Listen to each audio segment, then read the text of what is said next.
Craig, you mentioned after the game on Sunday that you were going to watch it back as soon as you got home. Did it take long to dissect what went wrong?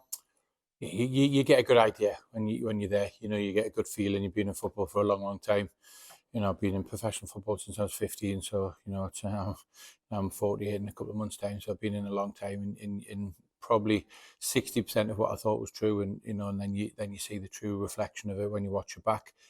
And yeah, really disappointed, in the goals were conceded, the manner were conceded, and obviously the opportunities were missed. Looking back, and we'll look back at the match report and break down the game, and we've got like 77% possession for the overall game, and we need to start converting that into pressure, into opportunities and chances. And and as I've said after the game, and I say now, it's like I said, if you're not finishing in one end and you're giving away sloppy goals, silly goals, uncharacteristic goals, then it's a bit of a problem. So yeah, it's and by the way, there was a couple of their goals were really good finishes.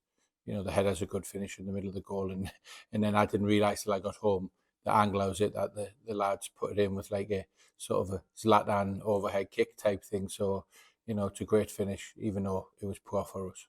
Well, the good news is we're back in league action this Saturday, so we don't have to wait too long before we get the chance to try and put that right. Yeah, that's the beauty of football, isn't it? The beauty of football is that you've got another game quite quickly coming down the road, and and what a we couldn't have a better game. We know it's going to be tough at Penybont, but it's a great opportunity for everyone to put a couple of wrongs right on Saturday, and go into the game and make sure that we'll try and win the game.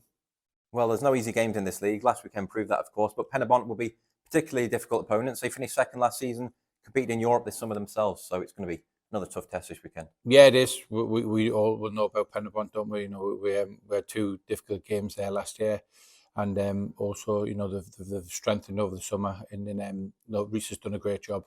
The club's progressed over a number of years, and we know it's going to be tough. But like I said, we've got to make sure that we back ourselves and make sure we turn up, and make sure that we approach the game in the right frame of mind, which I can't see why anyone shouldn't after a really disappointing result on Sunday.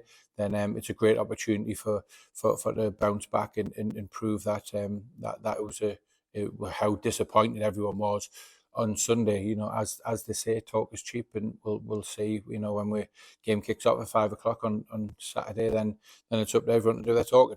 You've alluded to it there, the Dragonbet Stadium. It wasn't a happy hunting ground last season. 2 defeats there. Is there anything you'll be looking to do differently this time to try and get a positive result? Yeah, obviously score goals. That's the key to it, as well as score goals. So yeah, that's we've been working hard on it for the last sort of 2.5 weeks in training.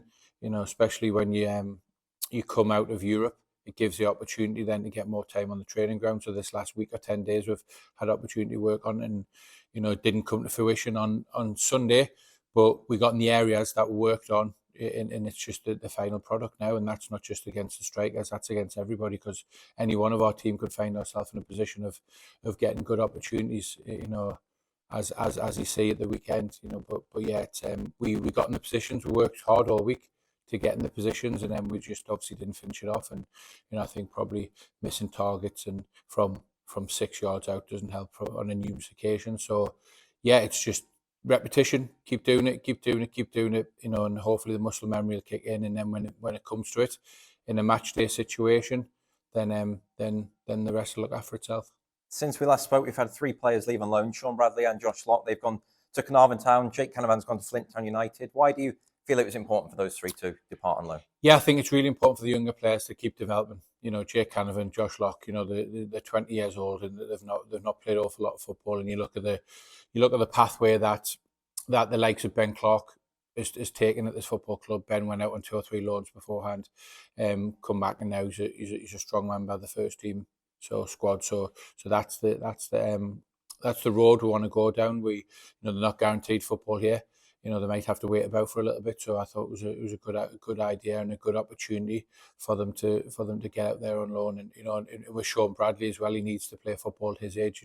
Obviously Bradaz is a bit older. Bradaz is 27, 28, and for his personal development as well. He doesn't need to go backwards and not play football. So Bradaz is out as well. They're all out on loan till January, so they've all got opportunities to, to impress and come back and get games under the belts where they weren't guaranteed games here.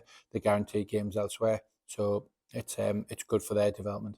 And finally, Craig, what's the injury situation looking like ahead of the game on Saturday, and in particular those longer-term injuries to Leo Smith and Harvey Gosmont forward?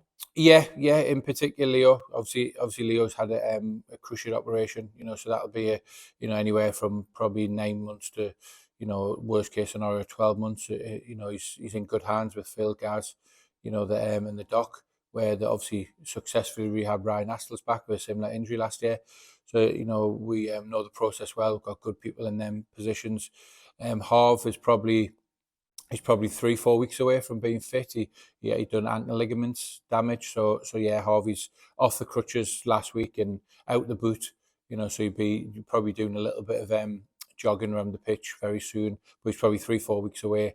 Unfortunately, we picked up a couple of injuries just leading up to the game on Sunday. Lou Phillips has had to come off with a dead leg at the week before against Airbus, and Jack Nadine's had a tight hamstring beforehand, and and we're still managing Scissor's ongoing injury. So yeah, there's been a few little niggles, nothing major apart from the Leo Smith one, but yeah, we have had a couple of little niggly injuries that have kept people out for 4 or 5 days here or 4 or 5 days there. But hopefully by the end of this week, everyone's back available, apart from obviously Leo and Harvey. Regarding Josh Daniels, JD's gradually come back in, and he had a little bit of a setback, so he's going to need a little bit more treatment, a little bit partial training, and then Danny Davis has been back in training as well. So yeah, we're hoping by the end of this week or certainly next week, that we'll have everyone back available apart from Leo and Harvey.